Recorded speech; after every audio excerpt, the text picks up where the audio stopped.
ये कहानी मैं किसी को नहीं सुनाता, लेकिन आज रात जब सब सो चुके हैं और बाहर सिर्फ पत्तों की सरसराहट और दूर कहीं कुत्तों के भौंकने की आवाजें हैं, तब शायद तुम्हें ये सुनने की इजाजत है। क्योंकि कुछ कहानियां होती नहीं, बनती हैं। और ये कहानी बनी थी उस रात जब हम में से कुछ लोग लौटे ही नहीं। सितंबर का महीना था। बारिश ने अभी अभी मुंबई को अलविदा कहा था, लेकिन मिट्टी में अब भी सीलन थी। हमारा ग्रुप, मैं, रिया, करण, प्राची और समीर, सब कॉलेज के पुराने दोस्त थे। सेमेस्टर खत्म हुआ था और प्लेसमेंट से पहले का खाली समय मिला था।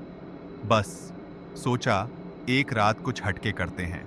करण ने बोला, घोरगांव ईस्ट में एक पुरानी विला है, एयरबीएनबी पे मिला है, सस्ता भी है और प्राइवेट भी। पार्टी करेंगे, म्यूजिक, ड्रिंक्स, थोड़ा शोरगुल, शहर से दूर, टेंशन से दूर। हम सब मान गए। शाम होते ही हम लोग निकल पड़े। हमारी एसयूवी जंगल के रास्ते से निकल रही थी और चारों तरफ पेड़ों की कतारें ऐसे खड़ी थीं जैसे कोई छिपा हो वहां, देख रहा हो। लेकिन तब कोई ध्यान नहीं दिया। संगीत तेज था, हंसी मजाक जारी था। विला सच में अच्छा था, पुराना लेकिन खूबसूरत। बड़ा सा लॉन, ऊंचे पेड़ और एक बालकनी जो सीधे काले जंगल की तरफ खुलती थी। हमने पार्टी शुरू की।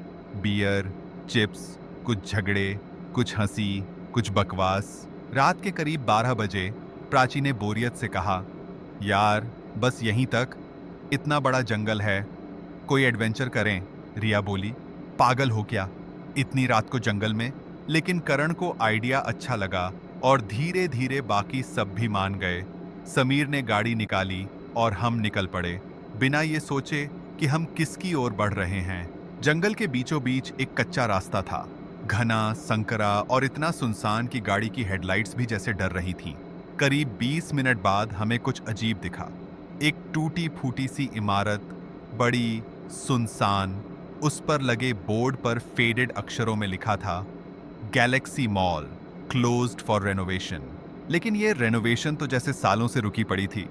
दीवारों पर बेलें छड़ी थीं, खिड़कियां टूटी हुईं और दरवाजा अध खुला। मैंने कहा, चलो वापस चलते हैं यार, ये जगह सही नहीं लग रही। लेकिन समीर हंसते हुए बोला, डरपोक मत बनो यार, चलो थोड़ा अंदर चलते हैं, फिर लौट आएंगे। और हम अंदर चले गए। मॉल के अंदर घुप अंधेरा था। हमने मोबाइल की फ्लैशलाइट्स ऑन की। धूल की मोटी परत, हर कोने में जाले और दीवारों पर अजीब से निशान, जैसे किसी ने नाखूनों से खुरचा हो। ये जगह तो भूतिया लग रही है, प्राची ने धीरे से कहा। एक तरफ बंद पड़ी दुकानें थीं, कपड़ों की, जूतों की, एक पुराना फूड कोर्ट और बीचों बीच एक फव्वारा जो अब सूखा पड़ा था। तभी करण ने कहा, चलो ऊपर चलते हैं, शायद छत से अच्छा व्यू मिलेगा। हमने सीढ़ियां चढ़ना शुरू किया। तभी अचानक पीछे से किसी के चलने की आवाज आई। सब रुक गए। कोई है? समीर ने जोर से पूछा।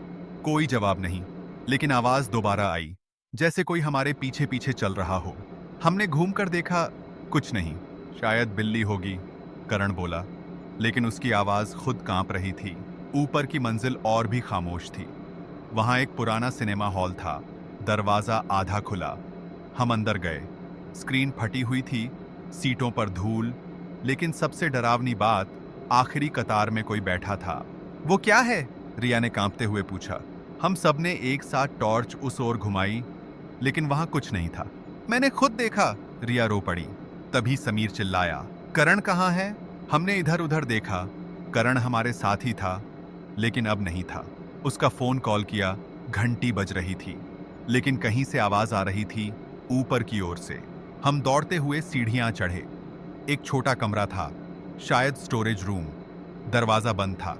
अंदर से किसी के खरोंचने की आवाजें आ रही थीं।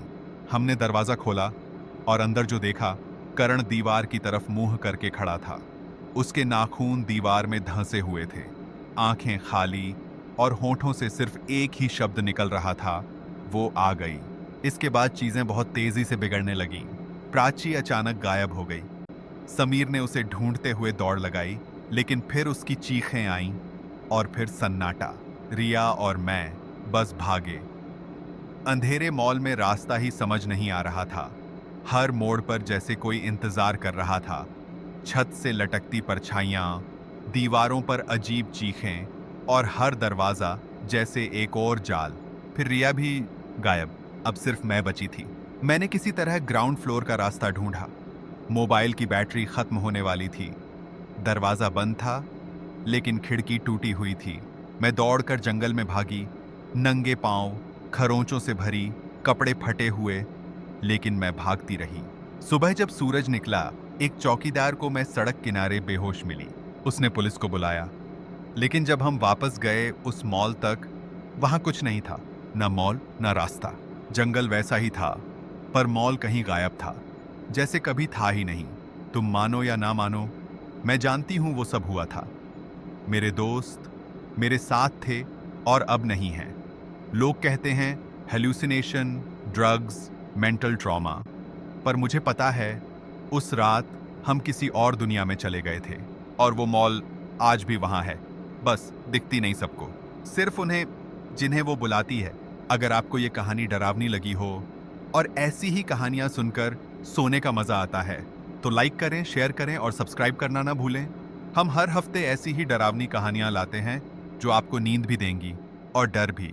तो अगली बार मिलते हैं एक और कहानी के साथ, या शायद एक और डर के साथ।